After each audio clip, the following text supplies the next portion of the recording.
Hey there guys, in today's video I'm going to be covering the topic of browse. So I'm going to be explaining what exactly it is, certain accommodations you need to make, things you need to check into to make sure what you are doing is safe for your animal, and exactly how an animal can benefit from getting browse as part of its enrichment schedule. So if that's something you want to learn a little bit more about, you want to stick around because that's going to be coming up right after this.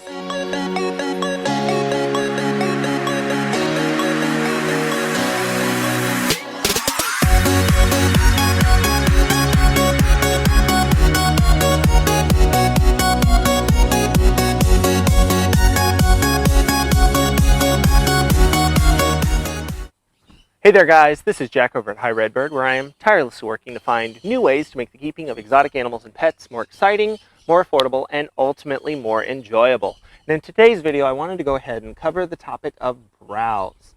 And I do have a very special little guy here with me to talk about that. This right here is Roopert. He is a 2-year-old Bennett's Wallaby. So he is full grown. He is about knee high on me when I am standing up, and he is absolutely adorable.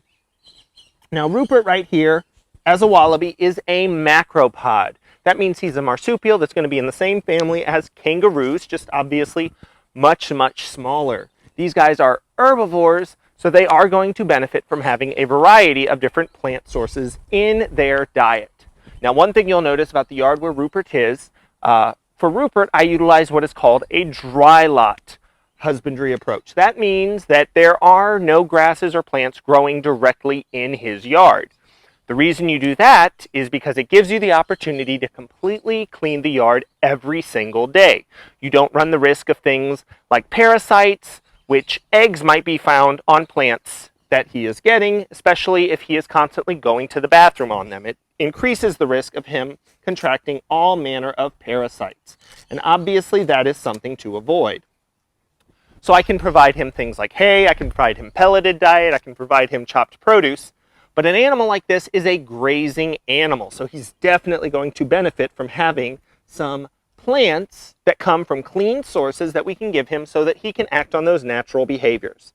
So the first question we have to ask ourselves is, well, okay, the first one is, are you going to behave? And that's never very likely. Let me get him another leaf. The first question we have to ask ourselves with regard to browse is, what is it? Browse is just going to be cuttings of edible plants. You can provide them for your animals in a variety of ways. For Roopert right here, I've actually got a PVC Y fitting attached to the side of his enclosure. That gives me a couple different vantage points where I can attach browse so that he can get it and work for it in different ways. So when you are selecting browse for your animal, there are a couple of different accommodations you want to take into consideration. The first thing is you want to know the toxicity of the plants in question. Obviously, you don't want to feed your animal anything that is potentially toxic. Now, when you check the toxicity of that plant, you need to not check the plant itself, but you need to check all of the parts of that plant that you are planning to use. For example, a lot of plants, the plant itself is non-toxic, but they'll have fruits that are toxic or vice versa. Right now, Roopert has a selection of mulberry. All parts of this plant are going to be safe for him, but I strongly recommend checking the toxicity of all parts of the plant you are planning to use for your animal to make sure that that it's nice and safe and healthy. What do you want? I know, you know what I have in my hand, but we're not talking about that yet. All right, let me get him another leaf. So do not grab my butt. That's rude. Now, the next thing you want to make sure you take into consideration with browse is you don't want it to be physically dangerous. When you cut sections of a plant, you want to make sure that you are not leaving any jagged branches in that plant, anything really, really sharp that an animal could hurt itself on. So you want to make sure that it is physically safe as well.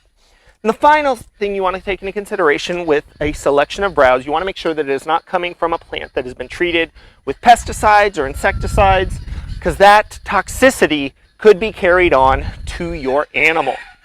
So we're going to go ahead and get into the fun part of talking about browse, because Roopert is very excited about that, as you guys may have noticed.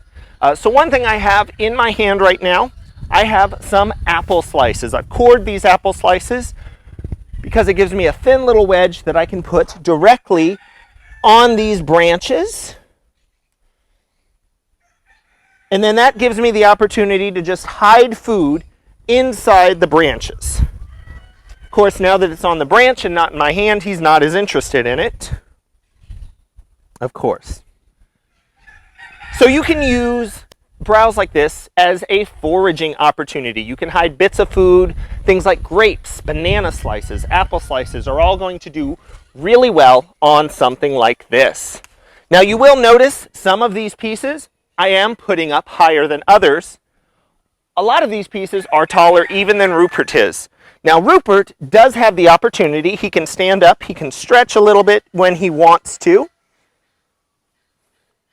which of course isn't going to be right now. But it's important to give your animal the opportunity to exercise, to stretch, to reach, to work on different muscle groups that they don't normally have to work on. Because remember, in the wild, food is not placed conveniently in a bowl in an enclosure that you don't have to really work for.